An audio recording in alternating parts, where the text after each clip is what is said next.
minha mão. Tenho medo de cair, papai não deixa não. Segura minha mão. É só um pouquinho, tá? Quando for falar aí, me deu um legal. Pode soltar a música. Tá continuando, tá soltando.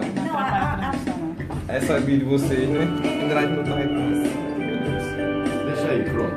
Deixa mesmo. Muito bom. Quando quiser falar, vai dar um legal que eu libero o microfone aí, viu? Ok.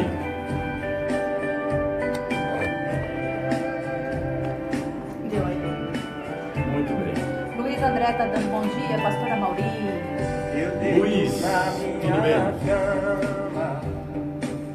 E não consigo dormir. Já molhei meu travesseiro. Pode soltar aqui agora. Como é triste ser assim. Bem, pessoal, nós estamos voltando aqui diretamente da sua 87,9, o programa Semeando Boas Novas. Nós já anunciamos antes e nós vamos começar agora um bate-papo com a doutora. Vamos começar. Não entendi. O microfone mais um pouquinho mais próximo. O microfone. Mais próximo. Vamos lá. É que a rádio aqui é uma rádio que a gente tem que interagir, ok? Então nós estamos aqui com a doutora Emília Corrêa. Doutora Emília, bom dia. Bom dia, pastor Mauri, bom dia, Ana Cássia, todos aqui, o Eduardo que está aqui, né, na peleja. Exato. E assim, estou muito feliz de estar aqui no programa Semeando Boas Novas, né? E a gente tem que semear boas novas mesmo, né, pastor? Exato. Doutora Emília, é uma alegria muito grande, até porque a gente conhece as pessoas exatamente pela espontaneidade.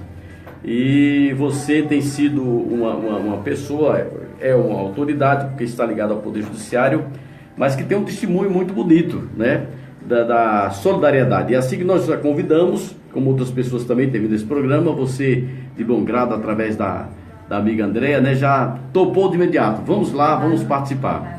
E não tem dúvida que as pessoas precisam de uma orientação, precisam conversar, precisam de um atendimento. E o nosso programa tem esse viés, tem esse caminho, né? Essa direção também, um programa comunitário.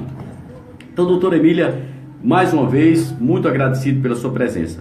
Vamos abrir esse bloco. Nós temos aí o pessoal de Glória, o pessoal também de Lagarto que está participando, o pessoal de Aracaju. Mas vamos abrir esse bloco de entrevista com a senhora, falando sobre a questão, uma coisa que muito incomoda as autoridades. Por sinal, hoje no Brasil nós temos um fato sui generis, né? Uma coisa totalmente fora daquilo que é comum. Eu acredito que depois da Constituição Federal de 88, não sei quantas vezes esse fato aconteceu no Brasil, nessa intervenção direta na segurança pública lá no Rio de Janeiro, por conta da violência que não tem controle. Aquilo ali se tornou uma terra de ninguém, uma terra em que quem manda é o poder da bala. E por incrível que pareça, como a bala não resolve nada, a bala que está falando mais alto lá é a bala dos bandidos. Infelizmente. Então, nós queremos falar com a senhora sobre essa questão. Como é que a senhora vê no seu trabalho, na sua visão de defensora pública, ligada especialmente, quem sabe, a esses grupos mais vulneráveis, como é que a senhora vê esse atendimento à questão da violência ligada principalmente à criança, idosos e mulher? Aí alguém pode dizer assim, epa, você está usando preconceito de homem. E o homem? Mas nós sabemos que, cultural, eu sou homem, mas culturalmente nós homens temos na raiz do nosso temperamento e da formação aquela coisa de ser mais mandar, isso é verdade, mais agressividade, aquela coisa do marido, do pai, isso não é culpa nossa, é uma questão cultural, uma questão que veio de 20 anos atrás, era assim.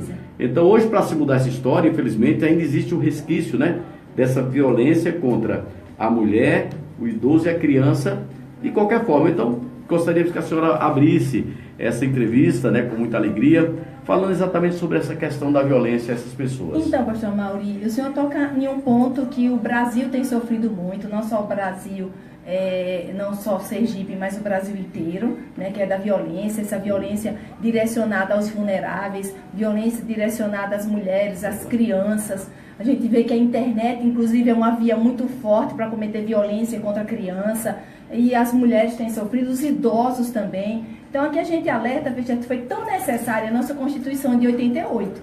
E depois da Constituição de 88, tiveram que se pensar em leis específicas para proteger esse grupo chamado grupo vulnerável de forma individualizada, como é a Lei Maria da Penha, que veio para proteger mais a mulher contra essa violência, que é o Estatuto da Criança e do Adolescente, que é o ECA, que veio exatamente para que as crianças estivessem sendo protegidas, defendidas dessa violência, inclusive violência em casa também com as crianças, e o Estatuto do Idoso. Você veja que a Constituição por si só, ela não controlou, ela precisou, logicamente isso é previsto na hierarquia das leis, estabelecerem leis complementares, leis para poder proteger esse grupo que a gente considera de grupo vulnerável. Mas isso tudo está acontecendo simplesmente, pastor Mauri, porque as coisas estão acontecendo primeiro nos lares. As famílias estão sendo desconstituídas nos lares. Os pais estão perdendo a autoridade sobre seus filhos. Os limites não estão sendo impostos. Então, a educação de casa, que é a educação verdadeira que a gente recebe, ela está um pouco, digamos, vou usar uma palavra meio chula, mas ela está frouxa. Não está se impondo limite. E quando não se impõe limite à criança, ao adolescente, eles vão para a rua depois, como adultos. E aí eles viram pedófilos, eles viram agressores de mulheres, eles viram corruptos, porque não se teve os limites, inclusive ensinado por nós na própria Bíblia. Porque a Bíblia, para mim, a Constituição vem da Bíblia, muita coisa vem da Bíblia. Hoje já estão querendo descaracterizar também, né, com tantas mudanças. Mas é uma violência sem freio que estamos chegando ao ponto, até mesmo de uma coisa que nunca aconteceu no país, né, que depois da Constituição principalmente, é a intervenção militar. Para dar um freio. Agora veja, estão cuidando do final. A gente tem que cuidar do final sim para controlar, mas tem que cuidar do começo, que é na nossa casa. Como é que os pais que estão nos ouvindo estão educando seus filhos? Estão educando com limites, estão educando na palavra de Deus, por exemplo, porque freia muita coisa. Está acontecendo isso, ou a criança está solta na internet e o pai não sabe com quem ela está falando, não sabe que site ela está vendo, que rede social, com quem ela está conversando. Tudo nasce daí, pastor Mauri. Muito bem, exatamente. Agora, uma pergunta prática e clássica. Essas pessoas que estão passando, nós sabemos que a criança, ela, além de vulnerável, ela tem um problema muito sério de comunicação. E às vezes essa violência, ela vem de um maior, né? E esse maior exerce sobre ela uma hierarquia, aquela falsa hierarquia, mas que este também tem ligações com as outras pessoas da casa. E essas pessoas às vezes se fecham em bloco. Se fecham em bloco para dizer, não, esse menino, essa menina, a história é essa, está com conversa. Isso é invenção de menino.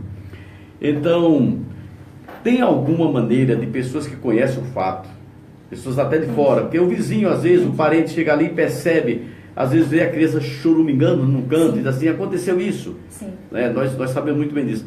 Então, qual seria a maneira viável das pessoas denunciarem ou levarem ao conhecimento da autoridade, começando do conselho tutelar, até mesmo de uma autoridade, quem sabe até religiosa, se for uma pessoa confiável, para que esta pessoa, que já está fechada por dentro e trancada por fora, que ela não pode sair, né, desse âmbito de violência, acontece mesmo. Essas pessoas possam ajudar, Perfeito. tendo conhecimento do fato da violência contra esse idoso, né, que às vezes tem possibilidade de locomoção.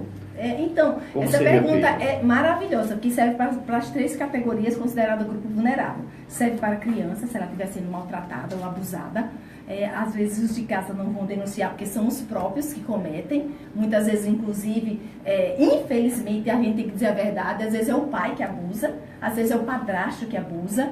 Então, vai ficar no ciclo, no núcleo fechado, como o senhor me coloca? Não pode. Aí a gente tem que meter a colher. Dizer assim, briga de marido e mulher, ninguém mete a colher. Mete sim, em termos de violência, mete. Como? Fazendo a denúncia, ligando, fazendo a denúncia para uma delegacia. Não precisa identificar, só precisa que a autoridade tenha conhecimento para tomar a iniciativa e começar todo um processo de defesa e de proteção. Se isso não acontecer, aí complica muito, né? Então aqui a gente manda, informa, e diz o seguinte, gente, ajude uns aos outros. Seu vizinho, você está ouvindo o idoso sendo maltratado? Ele não tem defesa mais, ele é uma criança grande.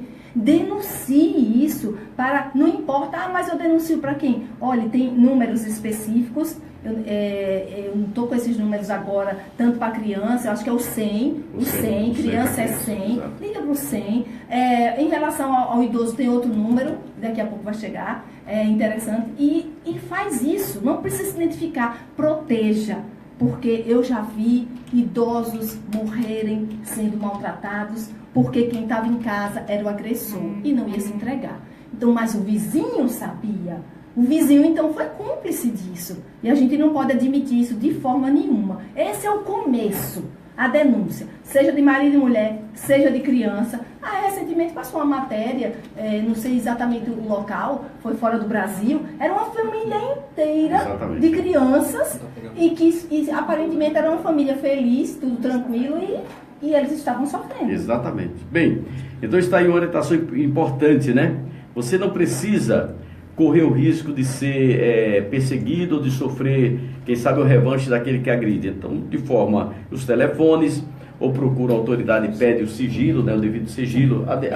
É anônimo, ele não precisa identificar, é garantido, isso é garantido, as autoridades garantem esse sigilo, a pessoa pode ficar despreocupada, não vai chegar, mas é importante que se faça. Certo. A doutora Emília, que é defensora pública do Estado de Sergipe, também é vereadora, né? Ela foi eleita, muito bem eleita, no último pleito aqui na capital sergipana, e, de certa forma, é uma pessoa que tem um envolvimento comunitário no meio evangélico muito grande. Ela faz parte de uma igreja que há muito tempo, né? Há mais de 100 anos, está aqui, né? Em Sergipe, a Igreja Presbiteriana do Brasil. Um abraço, portanto, aí para o nosso reverendo também, Emanuel Menezes. Mas, doutora Emília, veja só, a questão da educação. A gente fala assim, tem que reeducar. No seu ponto de vista, todo defensor público, eu acredito, conheço muitos defensores públicos, tanto na Defensoria da União quanto parece que todo defensor público tem que ter um dom pedagógico, né? Tem. Mas tem pessoas que a gente percebe que, vamos falar agora de educação no campo da delinquência juvenil. Sim. Esse tema é importante. Como a arma, hoje, né, a arma, que é muito debatido, o uso da arma, não, tal. A delinquência juvenil, a questão da minoridade penal e tudo mais. Só que eu entendo que essa delinquência juvenil, ela vem acompanhada. Não é porque a pobreza leva à criminalidade, jamais, não, de forma alguma. Mas acontece que é notório a falta do poder público com a educação eficaz nos locais mais carentes, com espaços iluminados, né, que seria aquela prevenção primária, aquela primeira prevenção. Ora, uma rua que não tem iluminação, um bairro que não tem quadra de esporte, uma comunidade que não tem uma escola decente, a juventude que não se ocupa, tem um ditado muito antigo, que mente vazia é a oficina do diabo, do capeta, né? Isso assim, é fato, para quem crê, tudo bem, para quem não crê, fica o adágio.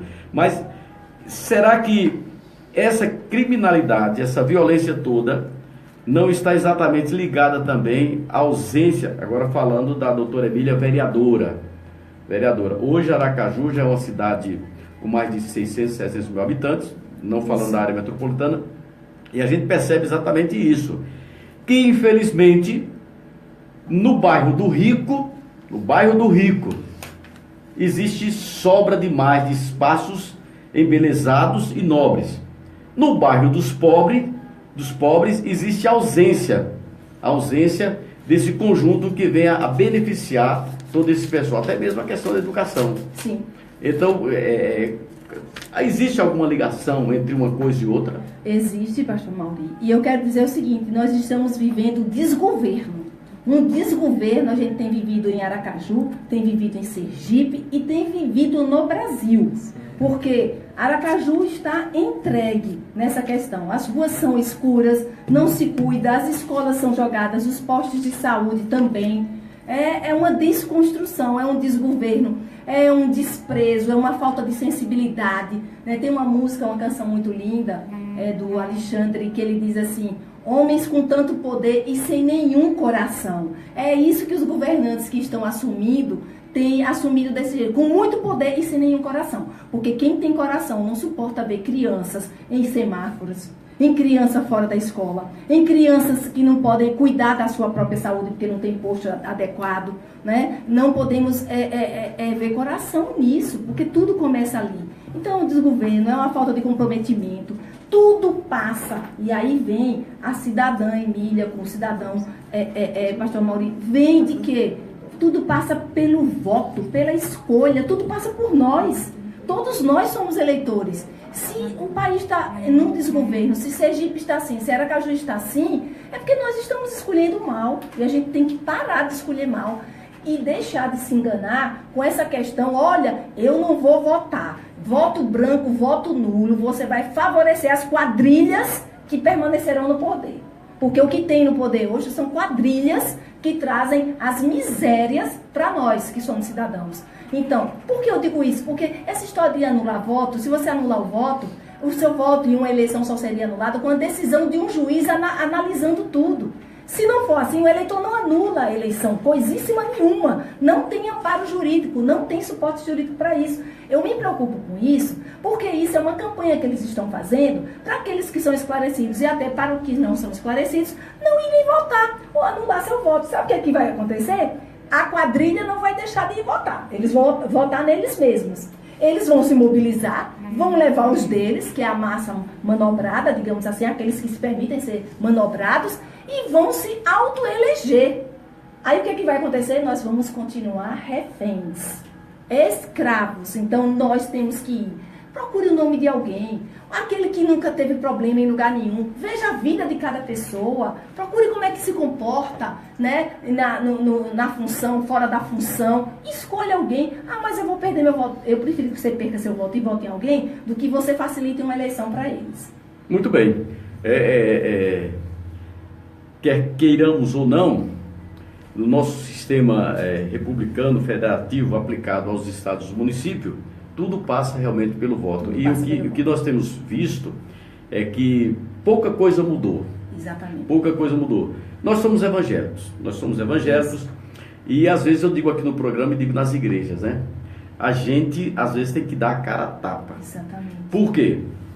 Porque existe uma leva de evangélicos que não só tem maculado o sistema, né, parlamentar, mas tem dado um mau testemunho. Perfeitamente. Eu digo assim, por exemplo, eu conheço a senhora, seu trabalho, até o pastor Euquias, da Igreja Batista lá disse para mim uma vez, olha, eu já escolhi em quem eu vou votar, não recebi nada, não pedi nada. É um momento de muito posicionamento. Mas, eu estou dizendo isso, não lhe disse isso antes, não disse, estou dizendo agora que eu disse, não recebi nada, não recebi nada, apenas vou votar na doutora Emília, porque fiz um levantamento aqui na igreja, e é uma pessoa de testemunho.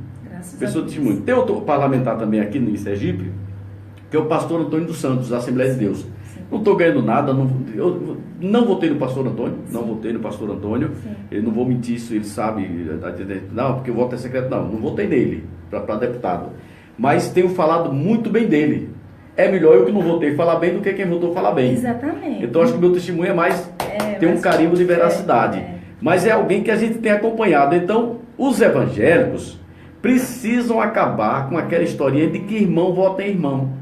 Até porque o político evangélico, às vezes, depois que se elege, se torna primo, deixa de ser irmão. Desaparece da igreja e tudo mais. Então, eu, de certa forma, sou contra uma coisa: o pastor ser político, o pastor. Eu também concordo. Pastorado, o pastor Antônio está licenciado lá da igreja, está sendo só parlamentar. Mas o pastor, ele não pode usar o púlpito, que é o lugar sagrado, né? É o Santos dos Santos, para falar de uma coisa partidária, de uma coisa totalmente humana. E por incrível que pareça, se o político evangélico não tomar cuidado, o dedinho mínimo dele já começa a tocar nessa lama da corrupção. A linha é tênue demais. É sutil demais. É a manobra. Nós tratamos não com raposas, mas nós tratamos com aqueles que são os chefes do covil, às vezes dentro da política. Obviamente que queremos aqui, como evangélicos, também dizer que existem políticos católicos, empresários, pessoas que não são evangélicos, são políticos que são honestos também. São pessoas sérias, são pessoas sérias que merecem Ele sabe- também. Por isso que é o que o senhor disse, tem razão. Não é olhar porque é irmão Não, da não igreja é. ou porque É o ouviu conjunto. dizer que era evangélico. Não, é o conjunto das Conjunto, coisas. conjunto. É o conjunto. E eu acho, eu concordo com o senhor. Eu acho que nem pastor, nem padre, líder cristão não deveria sair, porque eu acho assim, não foi levantado como um pastor, foi para pastorear aquele rebanho. Agora, alguém da igreja, eu acho interessante que se tiver preparado, em frente, que a gente não pode cruzar os braços. Ou de jeito nenhum. então, doutora, por uma questão até de informação, para não ficarmos assim também na linha, Direcionado.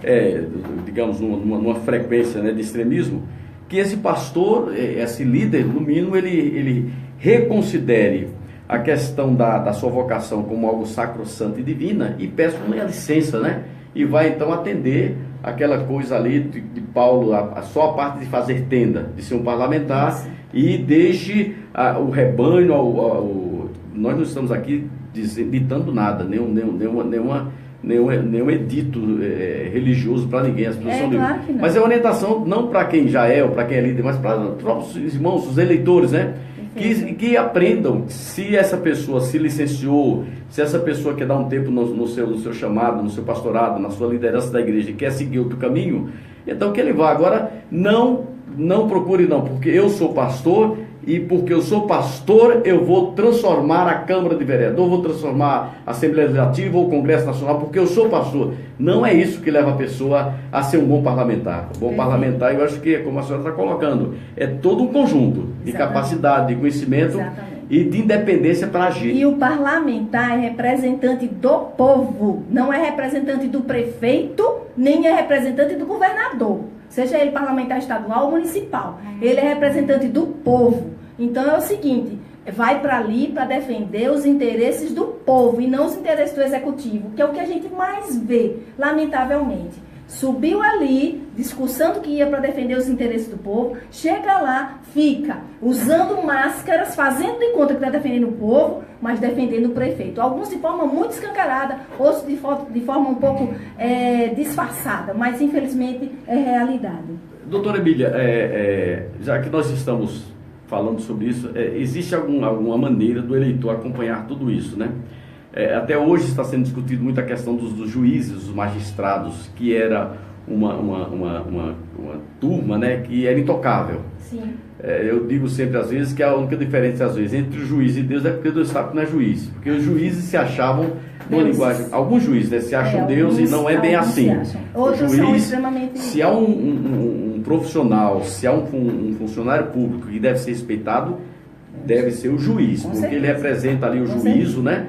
Ele é uma autoridade. Ele é uma autoridade imparcial e dentro do sistema democrático, realmente, é o juiz que certamente leva uma comunidade, leva uma nação, leva um estado, um município, aquilo que a gente chama de... Mas ele também está preso aos limites da lei. Ele não está além dela, ele está nos estado limites. democrático de direito passa pelo juízo, né? Passa para aquilo que ele... Exatamente. Mas, e aí hoje está sendo questionado, as pessoas estão através dos sites, então existe a possibilidade... a senhora está lá em Aracaju, mas Aracaju e a Barra é só passar a ponte, né? É só passar mas qual seria a maneira dessas pessoas, eleitores, tanto no campo, digamos assim, do judiciário, como no campo legislativo, do cidadão comum, né? Eu chamo assim, eu me coloco no lugar do Zé Povinho, quer dizer, Zé Povinho, Zé Povão, eu sempre digo, Zé Povão lá em cima, Zé Povinho. Então a gente, quando não está lá, a gente está, todo mundo como eleitor. Os bastidores revelam muito. Exato. E o povo não tem Existem acesso aos algumas bastidores. ferramentas que o povo comece a acompanhar a vida desse parlamentar, dessa Perfeito, pessoa. muito boa pergunta, pastor Mauri. Aqui a gente recomenda que, olha, hoje, com as redes sociais, a gente ficou um pouco mais desnudados com os nossos posicionamentos, com as nossas convicções. E começa a passear um pouco na rede. Se você, eu soube que fulano de tal é um excelente parlamentar, é um excelente governador lá não sei de onde, porque agora a gente tem que analisar também quem vai ser o seu candidato e o meu candidato a presidente da República. Então, quando surgirem os nomes, pesquise, você pode entrar. Primeiro, comece pelas redes, veja os pronunciamentos, veja as condutas, veja como se comporta ali na rede social. Isso você já vai desenhar um pouco do perfil da pessoa, do caráter. Pode também entrar, se a pessoa já for político, no site do TRE. Você pode também, hoje está tão facilitada a coisa, se você entrar no Google, se você entrar no site do Tribunal de Justiça e colocar o nome de alguém, ou no site, ou no Google mesmo, você já vai saber se aquela pessoa responde processo ou se não responde processo. Não significa que quem responde processo está errado, porque está respondendo. Ainda não tem sentença, vamos ser justas, né? Mas por que está respondendo? Quais são os motivos? Aí, e vá somando a outras coisas. Não acredite somente naquele que tenta te convencer, essa pessoa é boa. Vote porque é meu amigo. Eu vi e assisti pessoas que votaram no amigo do amigo do amigo do amigo e não conhece a pessoa. Olha que voto arriscado. Esse voto pode estar direcionado para o mal. Quem é esse amigo do amigo do amigo do amigo? Né? Que interesse é esse? Me dá o nome da pessoa, faça assim, me dá o nome da pessoa, no Google você já sabe alguma coisa, na rede social você já começa a juntar. Eu digo que nós estamos cada vez mais desnudados, hoje estamos cada vez mais vigiados, né? Hoje se faz um vídeo em qualquer lugar de uma pessoa, de um comportamento, que isso pode ajudar no juízo de valor, no discernimento, não era mais como antes. Isso aqui, ó, nós estamos sendo vistos pelo mundo todo. Então, dependendo do nível da nossa conversa, já estão formando o juízo de valor da Emília e do pastor Mauri. Já estão formando esse juízo de valor. Agora, se ainda acharem que isso aqui é uma farsa, que a gente não está sendo verdadeiro, veja, eu gostei da fala dela, eu gostei da fala dele. Deixa eu dar uma buscazinha. É rápido. No instante acha. No instante acha. E o TRE está facilitando também essas informações. O TRE também está facilitando muito essas informações por segurança de todos. Muito bem. Eduardo, coloca uma música aí só pra gente. Não é o cafezinho não, mas é pra gente ouvir aí. Pode ser? Rose Nascimento, vamos lá. E daqui a pouco a gente volta. Você da Barra, você que está aí, um abraço muito grande para o nosso amigo Arisson Porto, um abraço para nossa irmã Amália Rodrigues, um abraço para o pessoal que está aí no Facebook também participando, né? Simone É uma alegria Góes, muito grande. César Fraga, José Maurício, Isso. Adalto, Nadir, Tudo bem, é o pessoal aí participando no Facebook. Evandro Pereira, lá de Carnaíba. Pode soltar a música, solta a música aí. Beleza. Tamires está aqui com a gente o tempo todo. Só por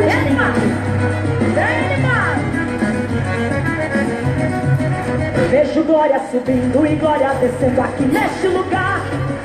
Pode glorificar, se envolver no mistério.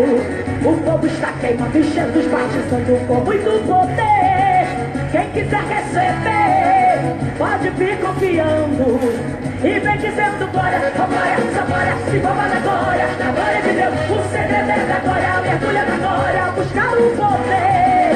A partir de agora, a promessa da glória, recebe a vitória, o mistério de Deus. Esse lugar é sobre o Espírito Santo aqui a se mover.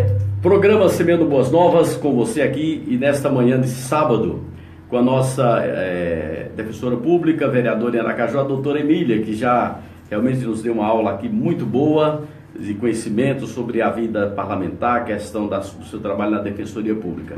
Doutora Emília, a Defensoria Pública do Estado de Sergipe. A gente tem conhecimento, porque também trabalhamos nessa área, né?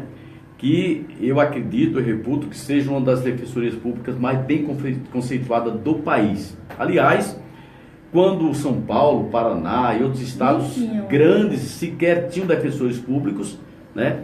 A Defensoria Pública de Sergipe já tinha o seu quadro de defensores concursados. Conhecemos alguns defensores, presidentes, né? O defensor geral. O defensor público geral, público e tem geral. o presidente da Associação dos Defensores Públicos. São pessoas muito capacitadas, né? São muito preparadas. Preparados, verdade. o concurso também, as pessoas muito preparadas. Então, concluindo aqui, a gente gostaria que a senhora, que você, né? Desculpa, Fique à senhora, vontade. você, né? Lá no fora é a senhora, que é A formalidade. a formalidade. Aqui a gente não tem. Aqui não tem. Mas que você falasse alguma coisa como as pessoas, porque ainda muita gente Aí eu faço questão. não sabe como chegar, ou às vezes, vou lhe dizer uma coisa que eu trabalho na área também em algumas comarcas como dativo, as pessoas ficam intimidadas, né? E Defensoria Pública não sabe como chegar. Outro problema da Defensoria Pública que eu tenho percebido é que tem pessoas, eu não sei porquê, que não estão dentro do critério para serem atendidos e estão usando a Defensoria Pública às vezes. Aconteceu comigo que eu conheci uma pessoa que era aposentado da Petrobras. Isso eu estou dizendo porque eu fui na hora e intervi, disse, não, peraí, não pode, até porque a advocacia também tem que sobreviver. Acho que se o cliente é cliente de advogado constituído particular, ele tem que ir para lá. A defensoria pública é para quem não tem condição de tem pagar. critério. Se tiver condição, tem que ser Exatamente. Então, que a senhora, finalizando aqui essa parte aí como defensora, tal, que a senhora pudesse colocar para a gente como as pessoas terem acesso e aos critérios para que a pessoa seja atendida pela defensoria pública e como é que está essa defensoria hoje no estado de Sergipe. Alguns lugares não tem defensor público, né? Infelizmente. E como as pessoas realmente... Pronto, então, a Defensoria Pública, para mim, é uma das instituições mais nobres daquele contexto constitucional das funções essenciais à justiça. Por quê? Porque a Defensoria Pública, ela vem exatamente para as pessoas que carecem de defesa. E não teria se não fosse o defensor público, né? Pelo menos de forma facilitada. Hoje tem a figura, e sempre teve até mesmo antes do advogado dativo, que é diferenciado, porque o advogado dativo é exatamente já pela falta do defensor público, o juiz acaba nomeando o advogado dativo. O ideal seria que a instituição estivesse cobrindo todas as comarcas do Estado. Veja, por que eu digo isso? Porque o advogado dativo, ele, às vezes ele está ali e às vezes ele pode não estar, o defensor tem que estar. Mas quando ele está nomeado, ele também tem o cumprimento dele e a responsabilidade dele de estar presente. O que eu quero dizer é que o defensor público vai estar presente, está preparado tecnicamente. Agora, nem em Sergipe, embora, pastor Mauri, nós já tivemos até um conceito melhor de defensoria em termos de Brasil. Hoje já não tanto, porque infelizmente os governos do Estado que passam por Sergipe não têm sensibilidade para com a defensoria. Olha, no total do Estado, por lei, são 100. Então nós temos hoje na ativa uns 97. Não cobre, porque só os grandes interiores, as grandes comarcas, requerem um número maior de defensor, não é um defensor. Por exemplo, em Lagarto tem a vara civil, tem a vara criminal, né? E que vai precisar ali, na vara civil, por exemplo, na vara de família, precisaria numa vara de família pelo menos 2. Por quê? Uma pessoa é carente, não pode ter o advogado dativo, ou não pode ter o advogado constituído, aí vai precisar do defensor. O outro lado também é. Aí tinha que ter 2 defensores, porque se tem o litígio, o conflito, tinha que ter um defensor para cada um. E não tem, só tem um. E olhe lá quanto tem. Porque, por exemplo, aqui na Barra nós estamos 100.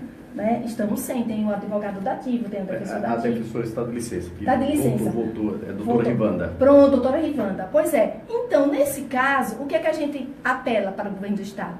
Que eu acho que um governo do Estado que tem a sensibilidade de olhar para a defensoria é que tem a sensibilidade de olhar para os direitos das pessoas menos favorecidas.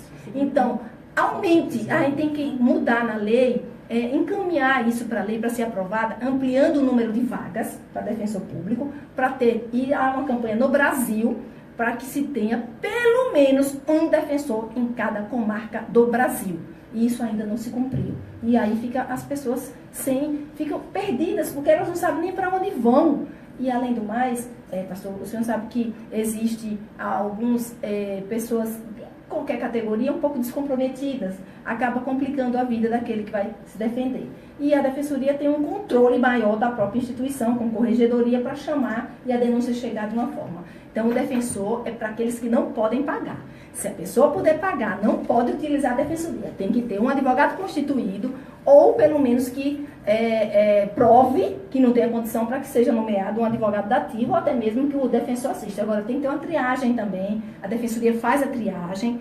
O defensor tem a independência funcional pela lei, então ele vai analisar se aquela pessoa está dentro do contexto de ser atendido pela defensoria. Pode ser que alguém entenda que não tem ou tem, porque às vezes a pessoa ganha X, mas mostra que o orçamento dela é todo comprometido. Digamos, ela ganha uns R$4.000, mas aí ela mostra que tem aluguel, que tem a escola de criança, que tem aí ele está todo comprometido. Como é que ele vai contratar? Então ele não pode contratar, mas tem que passar pela triagem, pelo menos. Muito bem. Doutora Emília, nós queremos agradecer em nome dos nossos ouvintes, né, daqueles que nos acompanham nas redes, né, da internet, pela sua participação, por esta aula, né, esta aula magna de esclarecimento. Eu creio que todos nós aprendemos nesta manhã, ouvimos suas orientações e só nos resta agradecer, que Deus possa abençoá-la grandemente E logo vamos trazer outro tema e vamos. que a senhora, que você possa participar também. Nós queremos aqui, vamos fazer, talvez em abril também, abril ou maio, um encontro sergipano de advogados criminalistas. Nós somos Eu sou defensora criminalista. nós somos da Conselheiro Nacional da Bracrim, Associação de Advogados Criminalistas. Estamos trazendo alguns nomes e queremos de antemão convidá-la com a doutora Valdirene Cruz, certo? Doutora Vitória, para vamos compor nesse evento uma parte exclusiva, especial para as mulheres, para as advogadas. Questão, e de antemão, você já está convidada, nós vamos só formalizar o convite para participar, ser uma das debatedoras nessa mesa redonda, quando as mulheres, as advogadas criminalistas sergipanas estarão fazendo parte de forma especial. Faço questão de estar presente. Ao nosso evento. Sou defensora pública criminalista há pelo menos 14 anos, só no Tribunal do Júri, né? Ou seja, a gente tem uma vasta experiência do Tribunal do Júri, inclusive na defesa da mulher também. É uma coisa muito delicada isso e vale a pena esse debate, vale a pena esse aprofundamento sobre o assunto. Parabéns pelo seu trabalho. Eu estou à disposição de vocês, sempre, saibam disso. Sei que Deus está nesse negócio, né? Eu não tenho dúvida que Deus está nesse negócio. E quando Deus está no negócio, a coisa só tende a crescer. Portanto, eu declaro a bênção de Deus aqui para vocês. Não sei viver sem pensar em tudo que eu faço. Eu sei que Deus está ali. E se não fosse Ele, nada seríamos e nem existiríamos, na verdade. Então, que Deus abençoe. Muito, muito obrigada, viu? Amém. Muito obrigado, então, doutora Emília. Bem,